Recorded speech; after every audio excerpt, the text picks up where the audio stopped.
Hello बच्चों, स्वागत है आप सभी का आपके अपने चैनल फिजिक्स क्लासेस में।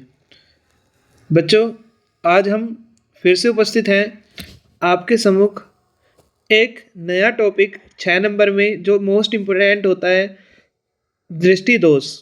क्या टॉपिक है हमारा? दृष्टि दोष। क्या इसको लेकर उपस्थित है? ठीक है, आशा करता हूँ कि आप सभी को वीडियो पसंद आ रही होगी। अगर कोई भी आपको दिक्कत आ रही है किसी भी क्वेश्चन में, किसी भी न्यूमेरिकल में, किसी भी डेरिवेशन में, तो आप मुझसे पूछ सकते हैं। उसी के ऊपर मैं आपको वीडियो बनाकर समझा दूंगा। ठीक है, तो देखते रहिए, समझते रहिए। अगर कहीं भी दिक्कत आए तो पूछते रहिए। चलिए स्टार्ट करते हैं 6 नंबर का अपना क्वेश्चन। हमारा मोस्ट इम्पोर्टेंट है 6 नंबर के लिए, दृष्टि दोष। देखिए क्या होता है, हमारी आँख के अंदर एक गुण होता है कि ये पास रखी वस्तु को भी देख सकती है और दूर रखी वस्तु को भी देख सकती है। अगर बात की जाए पास, कितनी पास रखी हो, न्यूनतम कितनी दूरी होनी चाहिए? 25 सेंटीमीटर। और अधिकतम कितनी होनी चाहिए? अनंत तक। कितनी होनी चाहिए? अनंत। तो 25 सेंटीमीटर से जो रेंज होती है हमारी, रेंज कितनी होती है? रेंज होती है 25 सेंटीमीटर से कितनी? अनंत तक। कहाँ तक? अनंत तक की दूरी को हम क्या कर सकते हैं? देख सकते हैं। ठीक है, अब क्या होता है, कभी कभी हमारी आँख में कुछ कमी आ जाती है कि हम ज़्यादा पास रखी वस्तु को भी नहीं देख सकते। मान लीजिए 30 सेंटीमीटर पर वस्तु रखी है, हम उसको नहीं देख पा रहे, या मान लीजिए 100 सेंटीमीटर की दूरी पर रखी है, हम इसको नहीं देख पा रहे, तो इस कंडीशन को कहा जाता है दोष। और हमारी आँखों में देखने से रिलेटेड है, इसलिए इसका नाम होता है दृष्टि दोष, डिफेक्ट ऑफ विजन। तो इसी के बारे में हम पढ़ने वाले हैं आज कि डिफेक्ट ऑफ विजन होता क्या है, कितने प्रकार के होते हैं, सब कुछ हम देखेंगे। तो पहला जो डिफेक्ट ऑफ विजन होता है वो होता है हमारे पास, इम्पोर्टेंट है आपका, अलग से भी पूछा जाता है, वैसे भी पूछा जाता है। पहला दृष्टि दोष कौन सा होता है हमारी आँख में? निकट दृष्टि दोष। कौन सा होता है? निकट दृष्टि दोष। निकट दृष्टि दोष। इसका दूसरा नाम आपको इंग्लिश में भी लिखा हुआ मिल जाएगा, इसको हिंदी में लिखा जाता है मायोपिया। हिंदी में लिख देते हैं देवनागरी में क्या? मायोपिया। तो पहला दोष है क्या? निकट दृष्टि दोष या मायोपिया। अब आप क्वेश्चन ये है कि आप इसको लिखेंगे कैसे? देखिए, तो आपको लिखना है कि इस दोष से पीड़ित, क्या लिखना है? इस दोष से पीड़ित व्यक्ति को निकट की वस्तुएं क्या दिखाई दे जाएंगी? स्पष्ट। निकट की वस्तुएं तो स्पष्ट दिखाई देती है, परंतु कहाँ की वस्तु स्पष्ट नहीं दिखाई देंगी? दूर की। परंतु दूर की वस्तुएं स्पष्ट नहीं दिखाई देती। कहाँ की वस्तु स्पष्ट नहीं दिखाई देगी? दूर की दिखाई देती। अब पूछेंगे क्या कारण होता है इसका? कारण लिखेंगे, क्या कारण होता है निकट दृष्टि दोष का? पहला कारण होता है कि जो प्रतिबिंब बनता है रेटिना पर, वो रेटिना पर न बनकर पहले ही बन जाता है।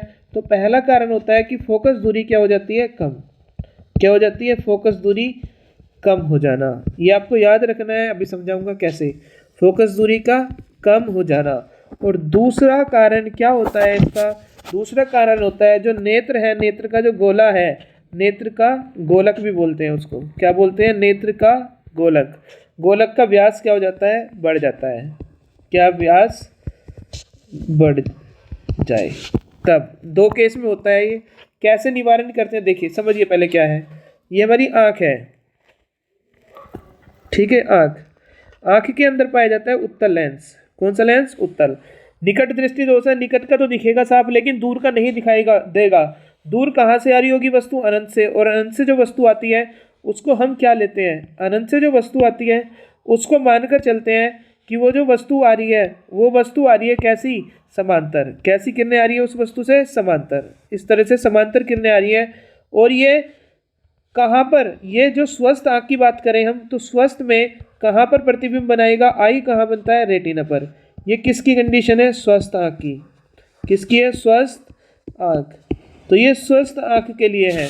लेकिन जब आप इस दोष से पीड़ित हो जाएंगे, निकट दृष्टि दोष से, तो क्या होगा उस केस में? देखिए उस केस में क्या बन जाता है, ये डायग्राम है। तो ये जो प्रतिबिंब बनेगा, ये प्रतिबिंब रेटिना पर न बनकर रेटिना से क्या बन जाता है? पहले ही बन जाता है। रेटिना से क्या बन जाता है? ये इमेज बन गई, रेटिना आ गया है। तो पहले फोकस दूरी ये थी, अब क्या हो जाएगी? फोकस दूरी कम हो जाएगी। तो इस तरह से आप देखेंगे कि फोकस दूरी कम हो जाएगी। ये कैसी है? डिफेक्ट आइज है, डिफेक्ट आई है। अब इसका निवारण कैसे करते हैं? क्वेश्चन ये है कि इसका निवारण कैसे किया जाता है। देखिए आपको क्या करना है, प्रकाश किरणों को फैलाना है। ये प्रकाश किरणें हैं, इनको फैलाना है जिससे कि प्रतिबिंब आर पर बने, जाकर रेटिना पर बने। तो उसके लिए इसमें यूज किया जाता है किसका? निकट में यूज किया जाता है। फैलाने के लिए किसका यूज करते हैं? अवतल लेंस का। तो कौन से लेंस का प्रयोग किया जाता है? अवतल लेंस का। अपने चश्मे में किसका प्रयोग किया जाता है? अवतल लेंस का। कैसे? देखिए ये डायग्राम है, इस तरह से आँख, ये क्या है? गोलक, ये इसकी वक्रता, ठीक है। यहाँ से प्रकाश आ रहा है, ये, ठीक है, ये प्रकाश आ रहा है। अब क्या करते हैं, इसके रास्ते में क्या रख देंगे? एक अवतल लेंस। कौन सा लेंस? अवतल। इस तरह से अवतल लेंस रख देंगे। तो अवतल लेंस के रखने पर ये प्रकाश को क्या कर देता है? फैला देता है। और फैलाने के बाद क्या होगा? इमेज कहाँ बन जाएगी आपकी? रेटिना पर। इमेज कहाँ बन जाएगी? रेटिना पर बन जाएगी। तो इस तरह से ये करेक्टेड आई है आपकी, ये करेक्ट हो गई। कैसे करेक्ट हुई है? कौन सा चश्मा आपने लगाया है? अवतल। कौन सा चश्मा लगाया? अवतल लेंस वाला। तो कौन सा लेंस है इसमें? अवतल लेंस। तो इस तरह से आपने देखा कि यहाँ पर जो प्रतिबिंब था पहले ही बन गया। इसको फैलाने के लिए हमने कौन सा लेंस का यूज किया है? अवतल लेंस का। करेक्ट करने के लिए ये आपकी करेक्ट आई है। तो 3 डायग्राम आपको इसमें बनाने होंगे, ठीक है। कौन सी करेक्ट आई है? ये डिफेक्ट आई है और ये स्वस्थ है, आपकी हेल्थी आई है। चलिए इसके ऊपर एक क्वेश्चन देखते हैं, इंपॉर्टेंट है, पूछा जाता है इसके साथ 6 नंबर में। या तो निकट दृष्टि दोष या फिर दूर दृष्टि दोष, कोई सा एक आएगा। देखिए क्वेश्चन, एक मनुष्य चश्मा पहनकर 25 सेंटीमीटर की दूरी पर रखी पुस्तक को स्पष्ट पढ़ सकता है। कितने सेंटीमीटर की दूरी पर रखी है? 25 सेंटीमीटर की दूरी पर वस्तु रखी है। तो u बराबर कितना रखा है? 25। तो कैसा लेते हैं? माइनस। इन सभी में u v सब माइनस लेते हैं। चश्मे में प्रयुक्त लेंस की क्षमता p, लेंस की क्षमता कितनी दी है? -2.0 डायोप्टर। बिना चश्मे के मनुष्य किस दूरी पर रखी पुस्तक को पढ़ सकता है? ठीक है, कितने दूरी पर पढ़ सकता है? v पूछ रहा है। v equals to question mark. सबसे पहले f निकालेंगे। p का फॉर्मूला होता है 100/f। तो यहाँ से देखेंगे p दिया है -2.0 100/f। तो f की वैल्यू आ जाएगी 100/2 यानी कि -50 सेंटीमीटर। f कितना आया? -50 सेंटीमीटर। अब हमारे पास फॉर्मूला होता है 1/f equals to 1/v -1/u से। ये फॉर्मूला क्यों यूज किया है? क्योंकि लेंस यूज करते हैं, लेंस के लिए माइनस होता है बीच में। 1/f equals to 1/v -1/u। Value रखेंगे 1/f कितना है? -50। 1/v निकालना है -1/u। u कितना दिया है? -25। तो ये प्लस हो जाएगा 25। इसको इधर ले आएंगे, -1/50 -1/25 बराबर 1/v। तो 1/v कितना आ गया? 50 और 25 का एलसीएम 50। 50 से 50 एक बार जाएगा, एक के ऊपर गुना करेंगे -1। 25 से 50 दो बार, 2 एकम 2। तो 1/v की वैल्यू कितनी आई? देखिए 1/v की वैल्यू कितनी आई? -3/50। क्या हमें 1/v निकालना है? नहीं सर, हमें v निकालना है। तो -50/3 सेंटीमीटर। तो कहाँ तक पढ़ सकता है? -16.67 या 50/3 सेंटीमीटर की दूरी तक वस्तु को पढ़ सकता है। ठीक है, चलिए स्टार्ट करते हैं दूसरा टॉपिक। दूसरा है हमारा दोष, दूर दृष्टि दोष। कौन सा है? दूर दृष्टि दोष। इसको इंग्लिश में बोलते हैं हाइपरमेट्रोपिया। इंग्लिश में भी आपको नाम याद रखने हैं। क्या बोलते हैं इसको? हाइपरमेट्रोपिया।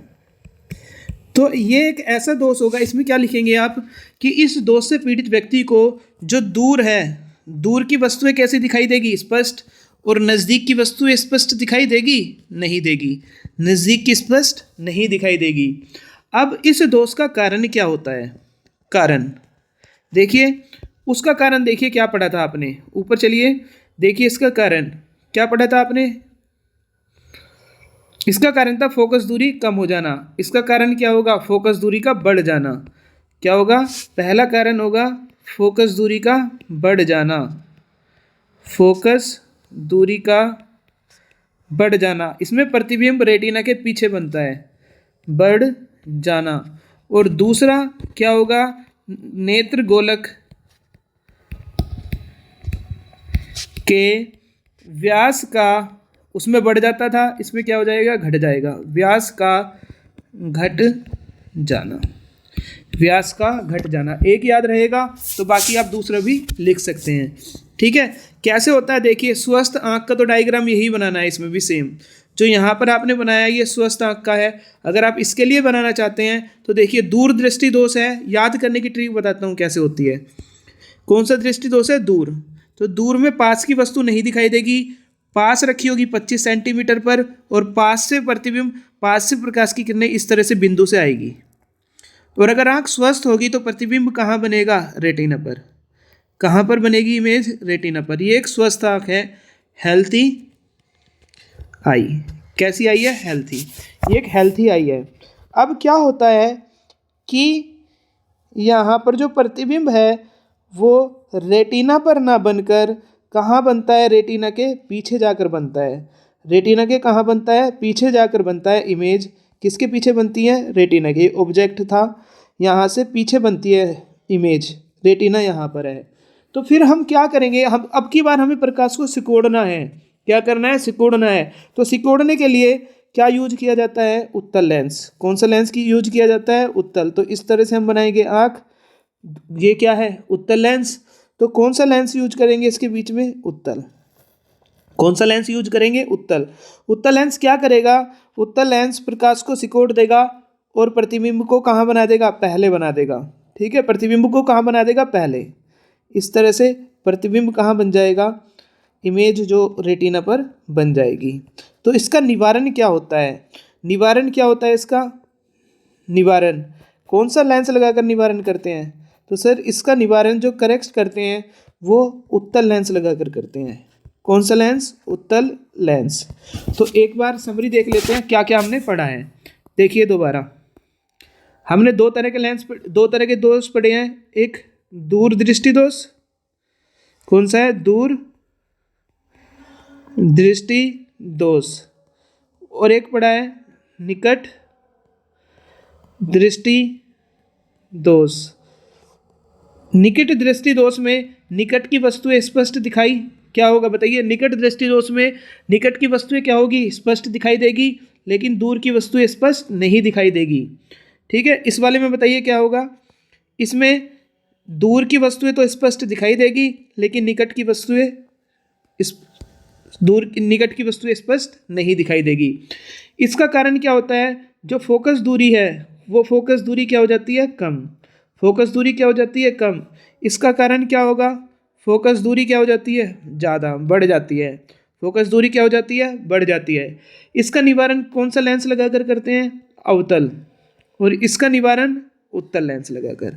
कौन सा लेंस? उत्तल। इस तरह से आपको फिंगर पर याद होनी चाहिए, सारी की सारी फिंगर पर, बिल्कुल। ठीक है, कोई कन्फ्यूजन नहीं, कोई कुछ नहीं। निकट बड़ा है तो अवतल भी बड़ा है, दूर छोटा है तो उत्तल लेंस भी छोटा है। ठीक है, तो इस तरह से आपको याद रखना है। इसके ऊपर एक क्वेश्चन और देख लेते हैं कैसे पूछा जाता है। तो इस तरह से क्वेश्चन पूछा जाता है, निकट दृष्टि दोष से पीड़ित।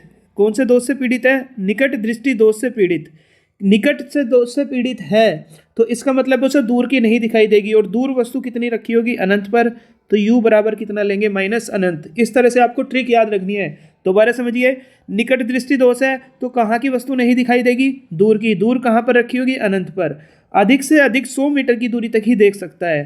तो v बराबर कितना दिया है? Minus 100 metre. क्या पूछा है? गणना कीजिए कि सही दृष्टि के लिए अर्थात अनंत दूरी तक देखने के लिए उसे किस प्रकृति तथा फोकस दूरी का तो f बताना है कितना। अब निकट दृष्टि दोष है तो प्रकृति आप बता सकते हैं कौन सी होगी, कौन सी होगी निकट है तो अवतल। सर निकट में तो अवतल लेंस प्रयोग करते हैं, तो प्रकृति कैसी होगी, अवतल लेंस। कैसी होगी, अवतल लेंस। तो कौन सा यूज करेंगे, अवतल। तो निकाल लेते हैं f कितना आएगा, 1/f बराबर 1/v माइनस 1/u से। तो 1/f निकालना है, 1/f equals to 1/v minus 100 minus 1/u minus infinity, minus minus cut गया, 1/इन्फिनिटी होता है 0, तो ये आ गया माइनस 1/100। तो हमें f ही निकालना था, तो f की वैल्यू कितनी आ गई, -100 सेंटीमीटर। तो किस फोकस दूरी का यूज करना पड़ेगा, -100। और कौन सा, अवतल लेंस। कौन सा लेंस, अवतल लेंस। तो इस तरह से ये टॉपिक आपका कंप्लीट होता है। आपको 6 नंबर में दूर निकट दोनों दृष्टि दोष देखकर जाने हैं और इसके ऊपर एक एक न्यूमेरिकल करके जाना है। ये साथ में पूछा जाता है न्यूमेरिकल इसके। तो इस तरह से अगर आप हमारे साथ जुड़े रहेंगे तो जो हमारा 90+ का टारगेट है वो हम अचीव करेंगे बहुत आसानी के साथ। बस आपको क्या करना है, इस वीडियो को ध्यान से देखना है और जिस तरह से मैं आपको पढ़ा रहा हूँ आपके सभी के सभी चीज़ें, सभी के सभी फॉर्मूले बिल्कुल उंगलियों पर होने चाहिए। इसी तरह से कहीं कन्फ्यूजन नहीं होनी चाहिए कि निकट में कौन सा लेंस यूज करते हैं, दूर में कौन सा लेंस यूज करते हैं। अगर आप आज थोड़ी मेहनत कर लेंगे तो कल का वो सुकून होगा। ठीक है, तो चलिए मिलते हैं नेक्स्ट वीडियो में, नेक्स्ट वीडियो के साथ। धन्यवाद।